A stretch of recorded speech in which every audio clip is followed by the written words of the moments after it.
ये तो कबीर परमेश्वर ने 600 वर्ष पहले बता दिया था कि मनया ठीक दर्दी भाई, कलयुग में जब 5505 वर्ष बीत जाएंगे, जब यह मेरी बात सच्ची होगी जो मैं आज बोल रहा हूँ। क्या बोल रहे हैं? अब देखिएगा, कबीर सागर में प्रमाण दिखाते हैं आपको परमात्मा ने क्या कहा था। ये कबीर सागर, ये है कबीर सागर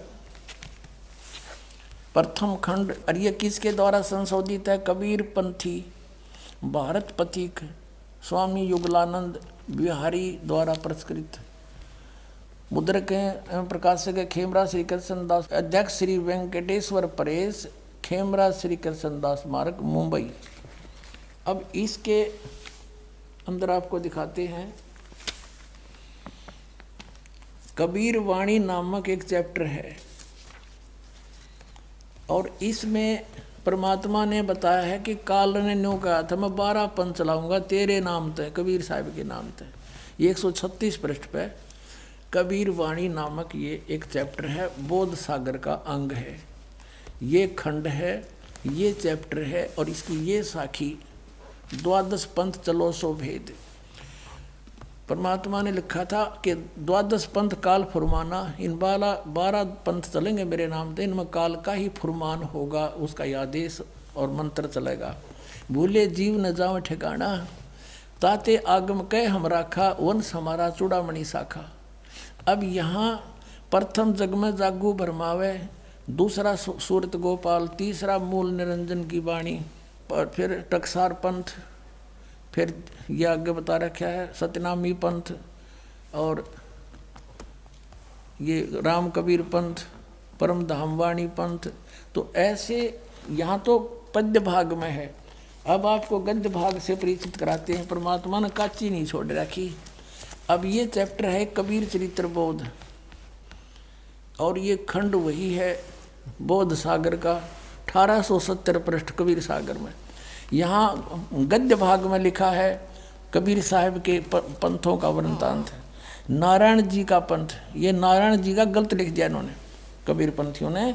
यहाँ चूड़ामणि आना चाहिए था। नारायण दास जी ने तो स्वीकार ही नहीं किया था परमात्मा के पंथ को। ये देखो, फिर यागुदास पंथ, सूरत गोपाल पंथ, मूल निरंजन पंथ, टकसारी पंथ, सतनामी पंथ, भगवान दास पंथ, कमाली पंथ, राम कबीर पंथ, परम धाम की वाणी पंथ, जीवा पंथ, और बर्मा है गरीबदास पंथ।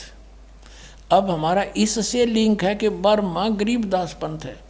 अब यहाँ देखो, हम फिर वापस आते हैं कबीर वाणी चैप्टर पे।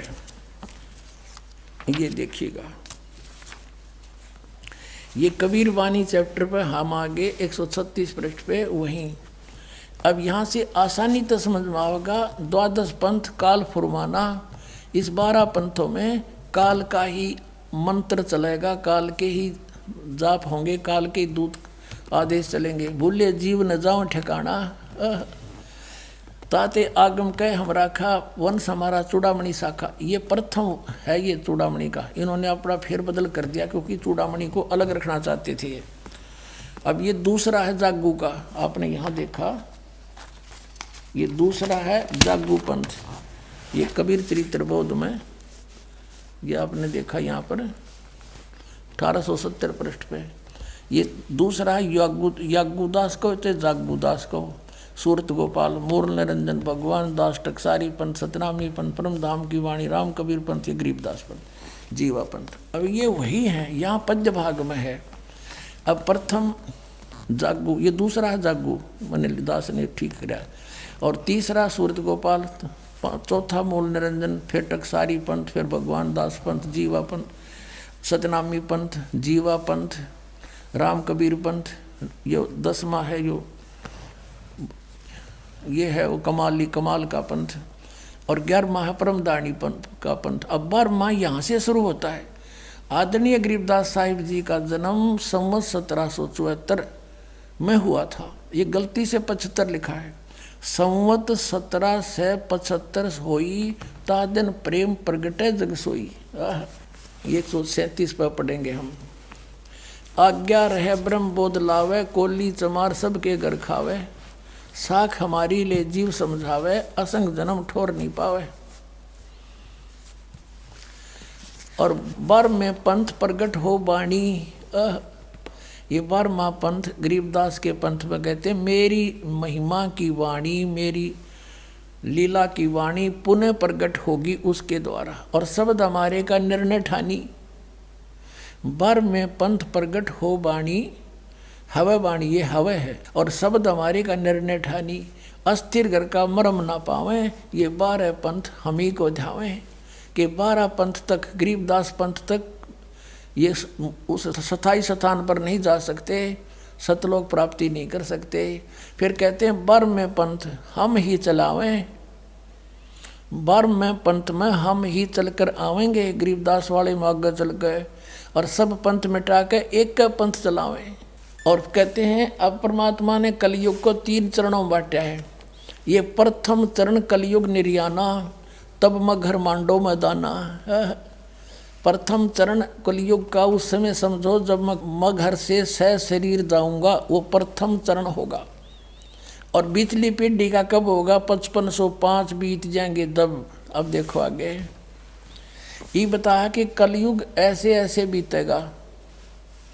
और फिर बताया है कि 5000, ये कलयुग के विषय बताया कि 5505 तब ये शब्द होगा सच्चा। ओए होए, कहते 5505 वर्ष जब बीत जाएंगे तब यह मेरी बात सच्ची होगी।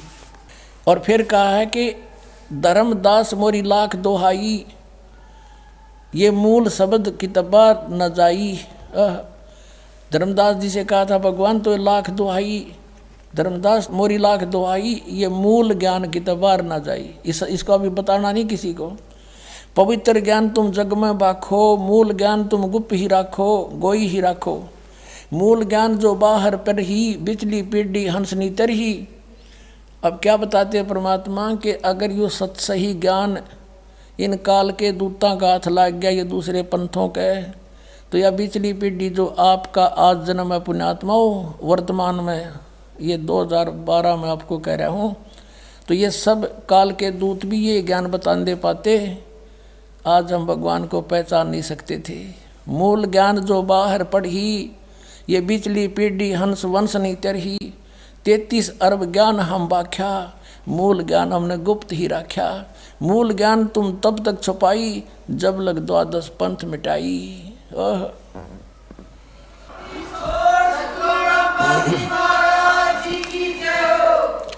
अब ये कंसेप्ट क्लियर और करते हैं कि ये 5505 वर्ष कब कलयुग बीता, कब हुआ। पुण्यात्माओं, हिंदू धर्म के अंदर गीता प्रेस गोरखपुर से छपी पुस्तक और शंकराचार्यों के मुख से निकले वचन एथेंटिक माने जाते हैं। अभी दिखाता हूँ आपको इन शंकराचार्यों के ही द्वारा कलयुग की कैलकुलेशन।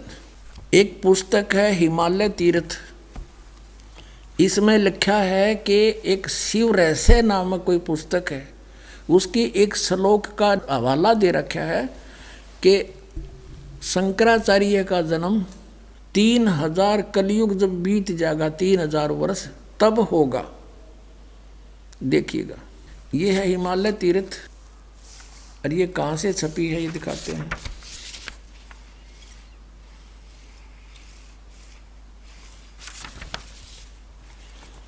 और ये प्रकाशक है रंजनो चक्रवर्ती, रामबाण राय रोड कलकत्ता।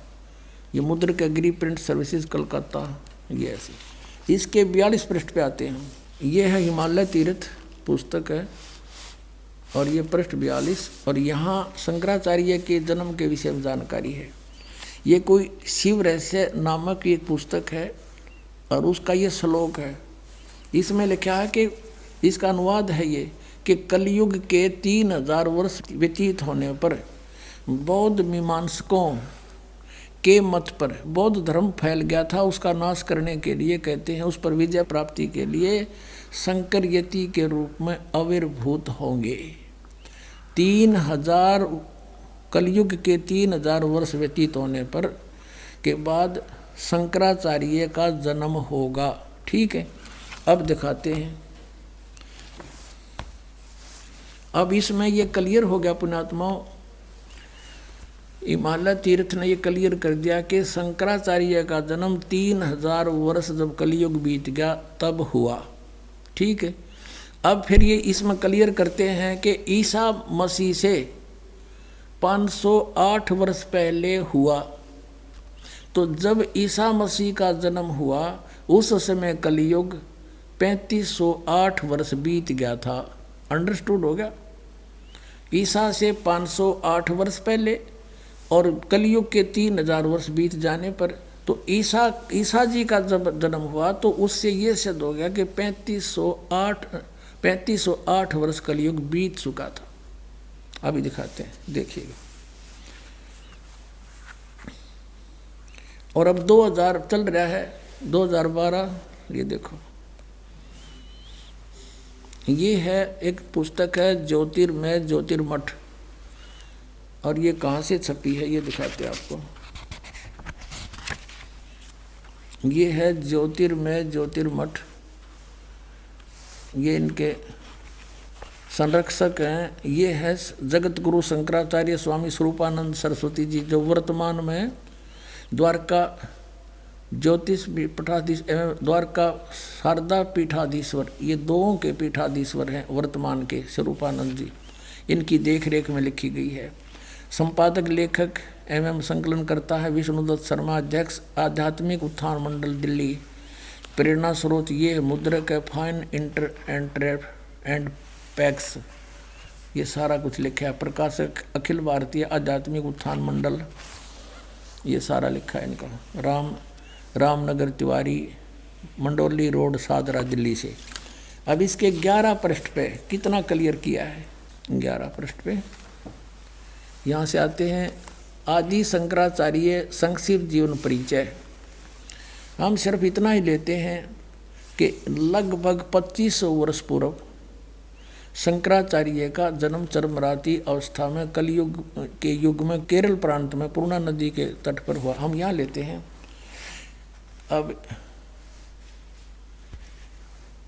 अब यहाँ क्या बताते हैं कि शंकराचार्य का जन्म भगवान शंकर के आशीर्वाद से हुआ, अतः उनका नाम शंकर रखा गया।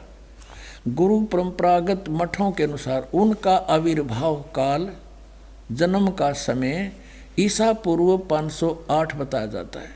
ईसा से 508 वर्ष पहले शंकराचार्य का जन्म हुआ और 32 साल की उम्र में वो मर गया। तो घटा करें उसके बाद फिर 476 ईसा पूर्व इसकी मृत्यु होली थी। ये इसलिए 2 अंकित है। 508 वर्ष पहले ईसा से हुआ।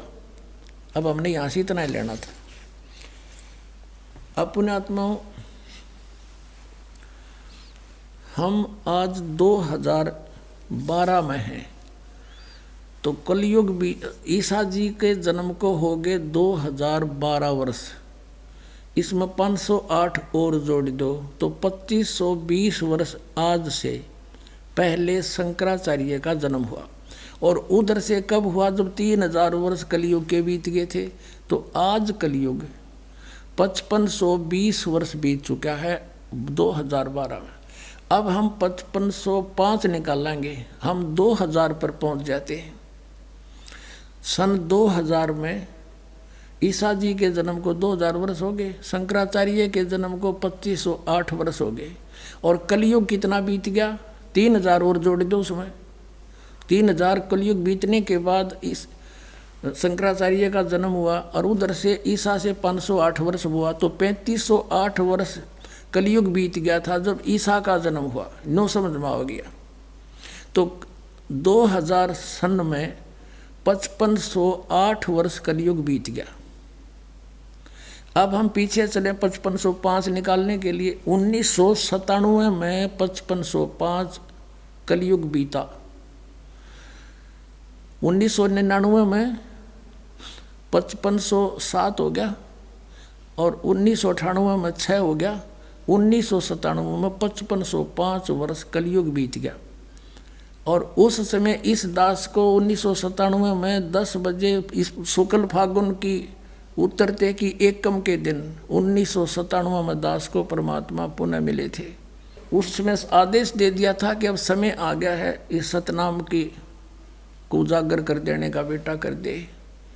और मुझसे कहा था कभी किसी को जिक्र ना करना कि मेरे मिलन का समय आने पर बताना। लेकिन दास ने लिख दिया था एक पुस्तक में, अभी दिखाते हैं आपको, बहुत पहले। ये पुस्तक है आध्यात्मिक ज्ञान गंगा। ये सन 2009 से चल रही है और 2005 में दास ने एक पुस्तक लिखी थी भक्ति और भगवान, उसमें भी लिख दिया था। अब देखना, ये आध्यात्मिक ज्ञान गंगा, ये यहाँ अपने इस दास के द्वारा इसका सब सदग्रंथों के आधार से, इसके आधार से ये बनाई है। अब इसके पृष्ठ नंबर 538 पे ये है आध्यात्मिक ज्ञान गंगा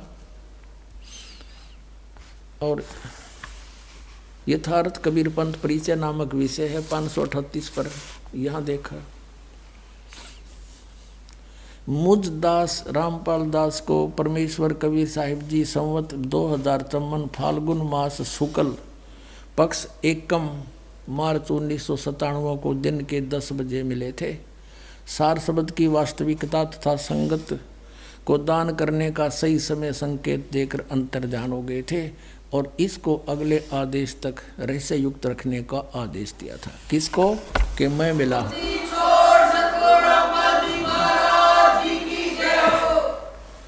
तो पुण्यात्माओं, ये दास ने कोई बाद में नहीं लिखी, ये 5505 तो ईब समझ में आई हमारा। ये ईब कैलकुलेशन करी दोबारा भी कैसे सेट होया। ये वहाँ नो का नो जिसने मालिक ने बना के भेज रखा उसमें कमी नहीं रह सकती।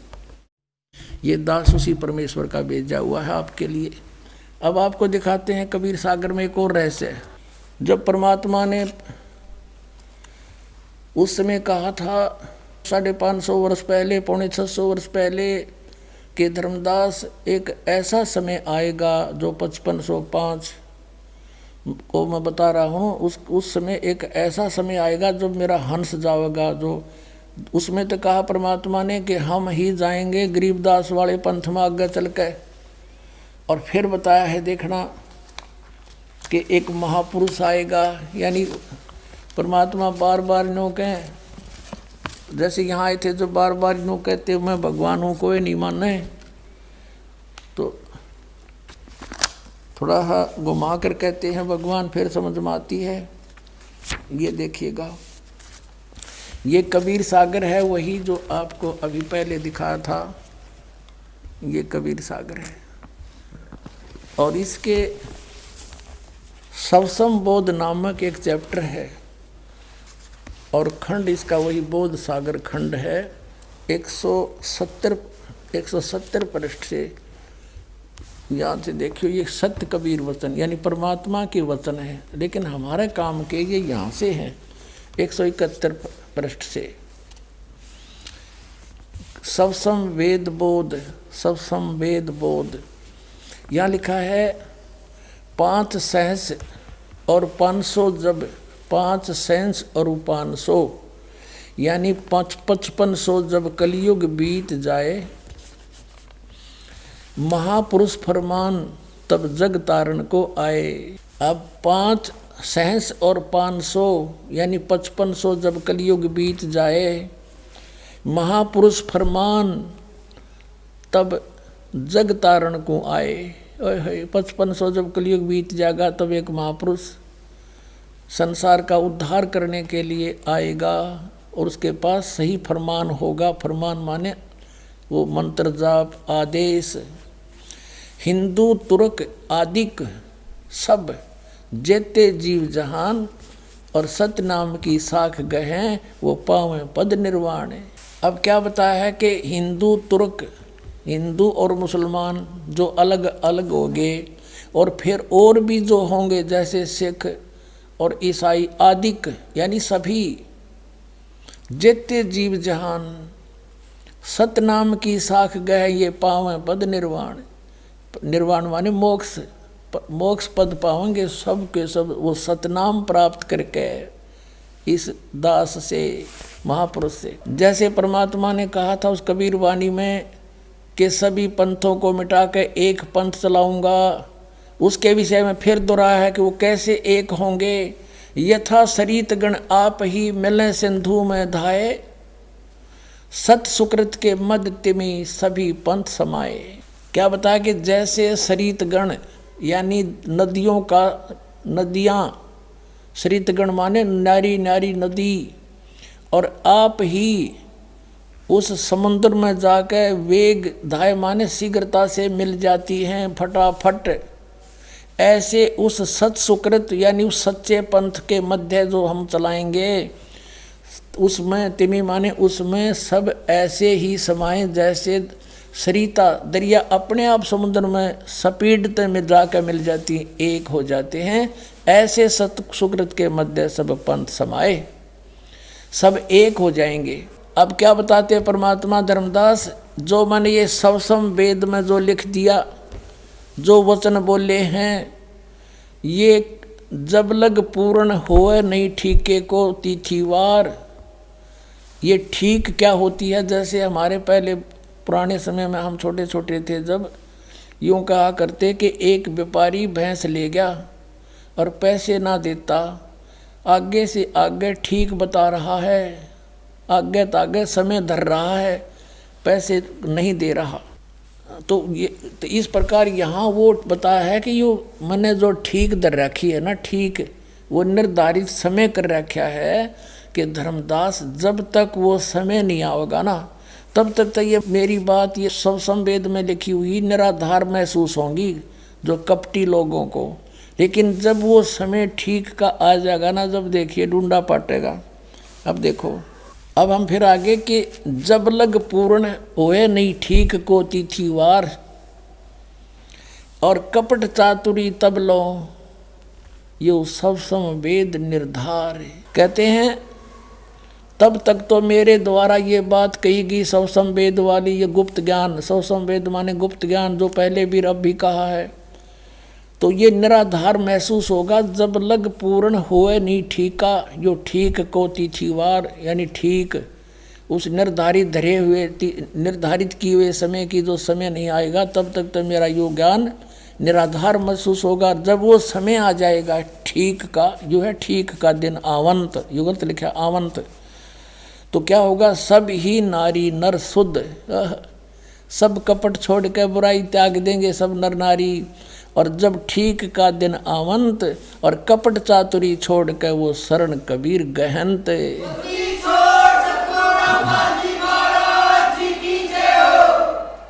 पूरे विश्व में लिखा परमात्मा ने कि सब एक हो जाएंगे। क्या लिखा है कि एक अनेक हव गए और पुनः अनेक हों एक, हंस चले सतलोक को सब सत नाम की टेक। एक से हम अनेक बना दिए काल ने, हिंदू न्यारे, मुसलमान अलग, सिख न्यारे, ईसाई अलग से, और नरे धर्म बना दिए और ये मजहब पंथ गणे बना दिए। कहते हैं जैसे हम एक से अनेक हो गए और पुनः फिर हम अनेक से एक होवांगे, पुनः अनेक हो एक, और हंस चलें सतलोक को सब सत नाम की टेक। ओए होए कि सभी के सभी सतलोक में चले जाएंगे सतनाम प्राप्ति करके।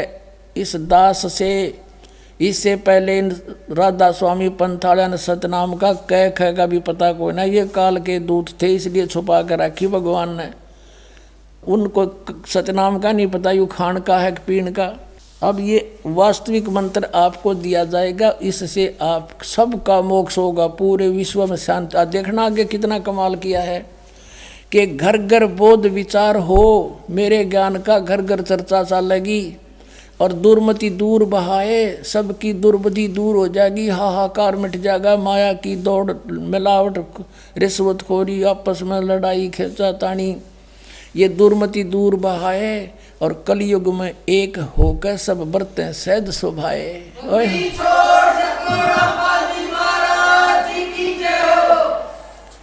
कहते हैं मेरे ज्ञान का घर घर में विचार चला करेंगे और उससे सबकी दुर्मति दूर हो जाएगी, सब प्यार से रहा करेंगे। पता लग जाएगा हम एक पिता की संतान है, ना सास बहू लड़ेगी, ना पड़ोसी के साथ झगड़ा होगा, कोई मुकदमा नहीं होगा।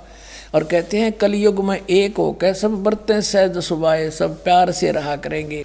बोलो सतगुरुदेव की जय हो।